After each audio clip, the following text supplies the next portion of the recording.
Hello everybody, welcome to That's Football. I'm Mark Goldbridge and this is your latest transfer news as Liverpool have done it again. They've done it again.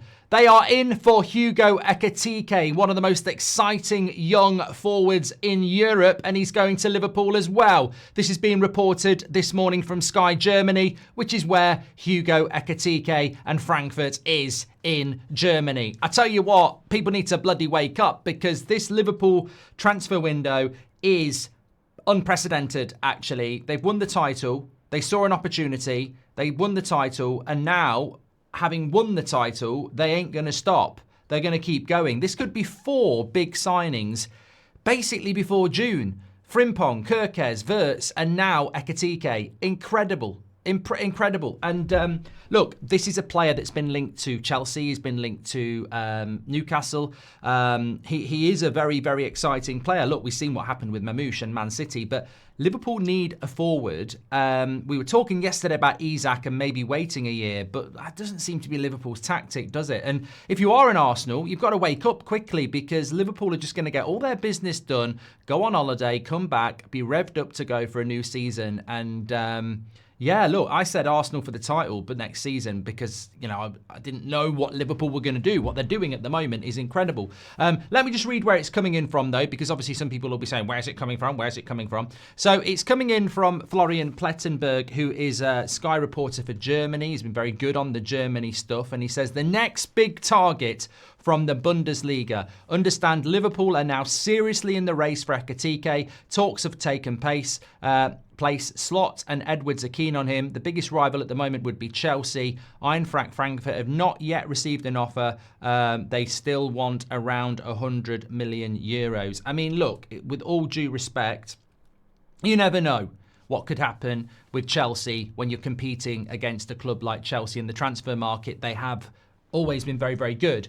But, I mean, Liverpool don't really have a standout number 9 that plays every week. Nunez has failed in that position. Jota's unreliable. Gakpo apparently could be heading to Bayern Munich. I don't know what your thoughts are on that. So this seems like it's the summer of Slot. If last season was the season of Slot, proving to everybody that he could do the job and obviously winning the title, this feels like, and I've always said this, winning the title with Liverpool in your first season is incredible, but there will always be people who go, it's Klopp's team.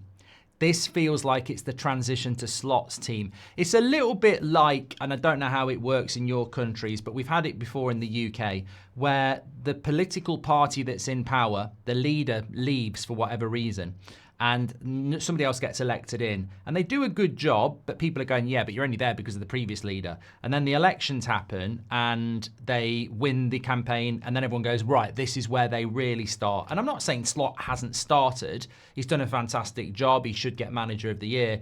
But this feels like it's the evolution now. This is going to become the Slot era. And they're not messing around. And fair play to the club as well, because they didn't get players in last year. I think that was a deliberate act. And obviously, they're now going to reward him. I think Ekitike is really interesting. I mean, again, unfortunately, it's another signing that if it was Manchester United, I'd be very excited. It's another signing that I'd say this is another good player coming into the Premier League. I feel that the Premier League needs to win a Champions League soon because I think we have got the best league in the world. But I think, you know, we've seen with like Trent going to Madrid, Bellingham going to Madrid, Mbappe going to Madrid.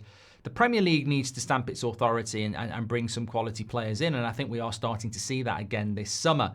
So give me your thoughts on Liverpool and Ekitike. It's just a big statement what they're doing. I think there's a positive to it. I actually think when the best team in the league goes out and buys 3 or 4 good players quickly, it sort of says to everyone else, you better respond. I think sometimes clubs like it when the Premier League winners don't do anything because they can sort of like take their time. This is basically putting pressure on everybody. And people need to respond because it's that pre-season all these new signings are going to get with Liverpool as well. There are reports coming in from Portugal that that Arsenal are in talks with Gyökeres. I'm not too sure what the thing is with Arsenal. I go back to what I said yesterday. Is there a little bit of deliberation going on between Arteta and the board in relation to Gyökeres or Sesko? But you do want to move because you don't want to get locked in. One of the big reasons to move quickly is to get what you want first. You don't want to be taking too long because you might end up with a situation where you're in competition with a Chelsea or a Man City or someone like that. So Arsenal do need to move quickly, and obviously I think Liverpool have laid down a gauntlet here. And look, if we're going to have a Liverpool versus Arsenal title race, I certainly want to see action from Arsenal in the transfer market as well. Just talking about activity in the transfer market, Telegraph reporting yesterday that Man City want Rayan Cherki from Lyon. Very, very talented player, 21 years of age, been linked to quite a few clubs, played against Man United in the Europa League. Some United fans really wanted him at United, but I suppose it's yet again typical of a Man City. I mean, look, the only thing I'm going to say about Man City, and Man City fans are going to moan madly now. They're going to go, oh, here we go. But we've been told all season that we're going to get, in fact, we got told any time between January and April, we would get the result of the 1-1-3-0, whatever it is, Chargers. And I don't know whether anybody else feels like this, but I almost feel like, what's going on? Like, football fans pay their money for years, and it just feels like something's going on purpose here. Like, if you know the result, let us know the result. We can deal with it. If Man City don't get charged because the if Man City don't get found guilty because the Premier League's rules were never fit for purpose, then let us know. Because my club, Manchester United, keep using FFP as an excuse not to spend money.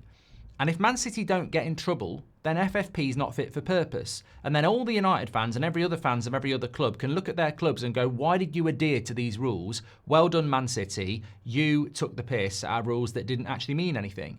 And if they're going to get found guilty, find them guilty, because they're going out buying players. So I think there's this I don't really care anymore which way this goes.